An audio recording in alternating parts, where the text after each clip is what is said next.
किसी बीमारी को ठीक करने के लिए आपके पास रामबाण नुस्खा होता है, लेकिन अंग्रेजी सीखने के लिए रामबाण नुस्खा क्या है? तो गाइस मैं आपको देती हूँ वो रामबाण नुस्खा जो आपकी अंग्रेजी के लेवल को यहाँ से यहाँ ले जाएगा, क्योंकि वो जो रामबाण नुस्खा है वो है फ्रेजेस। और गाइस मैंने आपको एक बार फ्रेजेस नहीं दिए हैं, मैंने आपको सैकड़ों बार फ्रेजेस दिए हैं, बहुत सारे फ्रेजेस दिए हैं। मैंने आपको ऐसे ऐसे फ्रेजेस दिए हैं जिनके साथ आप बिना ग्रामर सीखे इंग्लिश बोल सकते हैं, और मैं आपको ऐसे भी फ्रेजेस दे चुकी हूँ जिनके साथ आप एडवांस लेवल की इंग्लिश बोल सकते हैं। तो गाइस अगर आप साउंड करना चाहते हैं एक नेटिव स्पीकर की तरह, अगर आप बनना चाहते हैं एक फ्लुएंट स्पीकर, तो आपको फ्रेजेस सीखने ही चाहिए।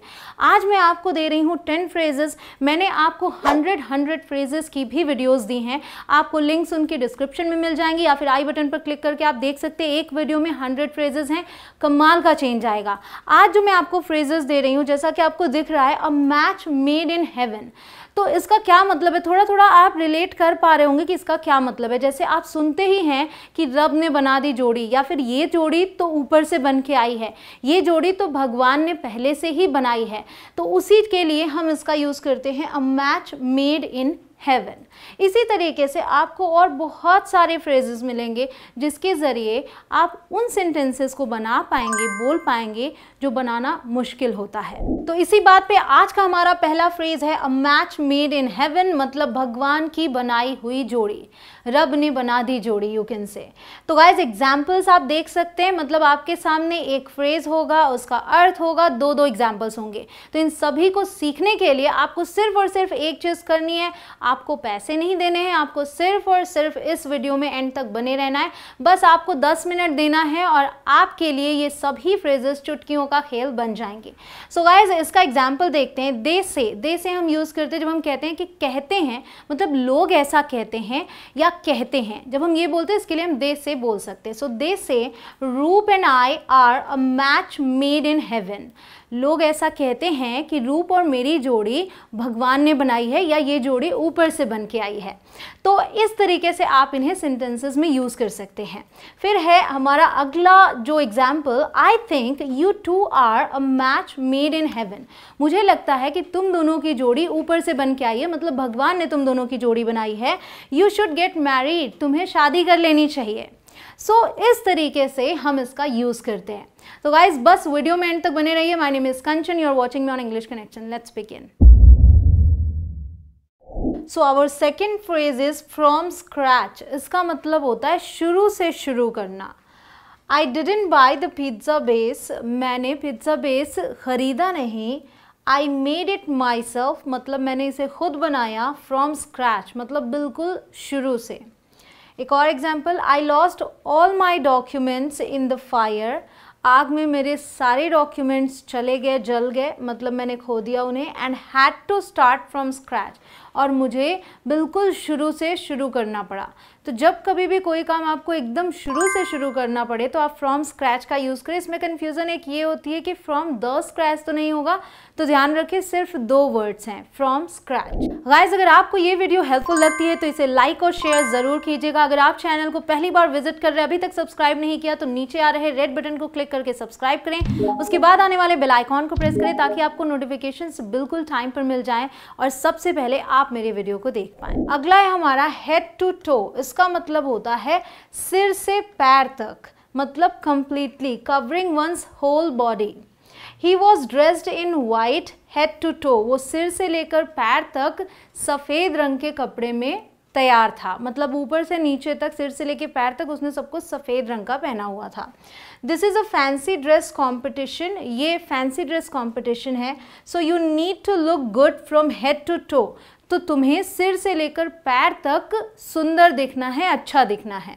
अगला फ्रेज है हमारा let the cat out of the bag. Let the cat out of the bag मतलब गलती से कोई सीक्रेट रिवील कर देना। जैसे आपके पास जो भी सीक्रेट होता है वो सीक्रेट इसीलिए कहा जाता है ताकि उसे किसी को बताया ना जाए, लेकिन अगर गलती से आप किसी के आगे बोल दें तो उसके लिए हम इस फ्रेज का यूज़ करते हैं।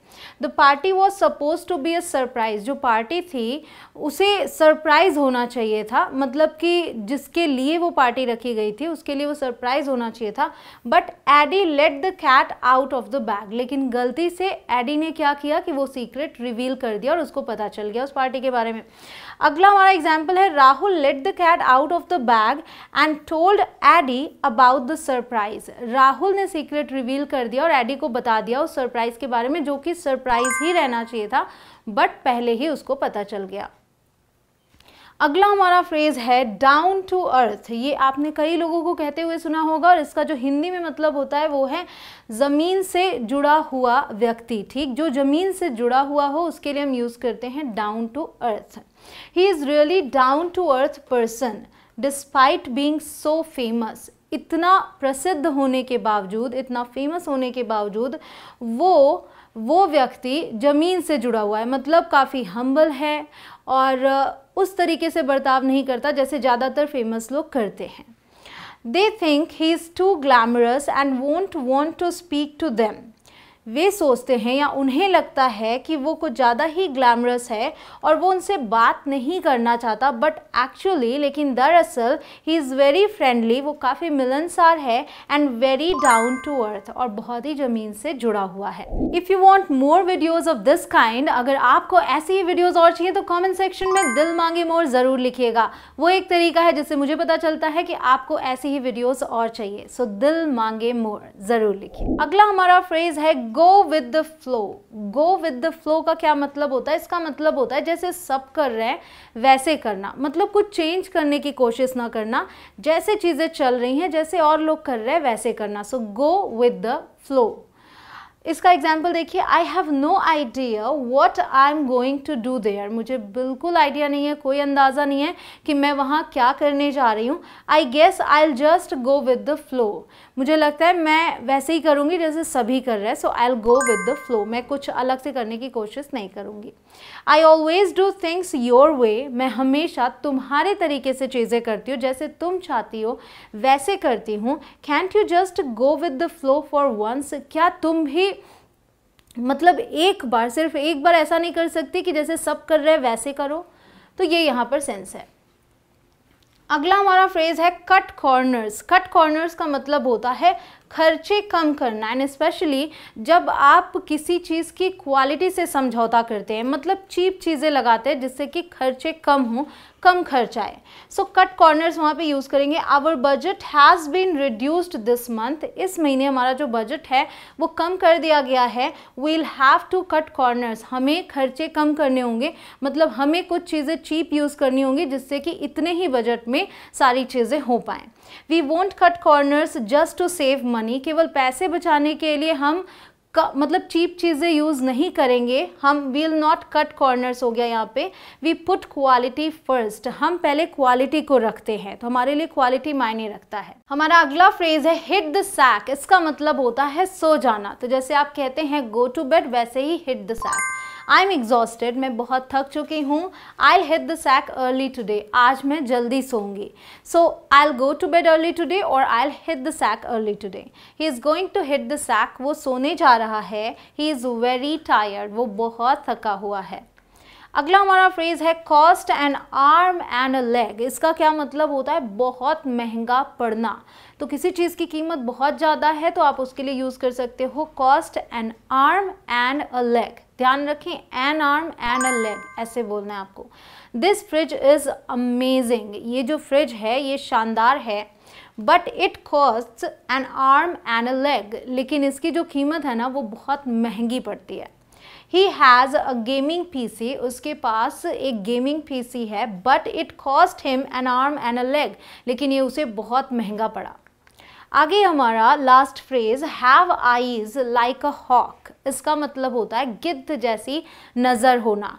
तो किसी की नज़र बहुत पैनी होती है कि वो हर बारीक से बारीक चीज़ को बहुत ही कम समय में ध्यान दे लेता है, देख लेता है। तो उसके लिए हम इसे यूज़ करते हैं। Beware of our new neighbour. हमारा जो नया पड़ोसी है उससे सावधान रहना।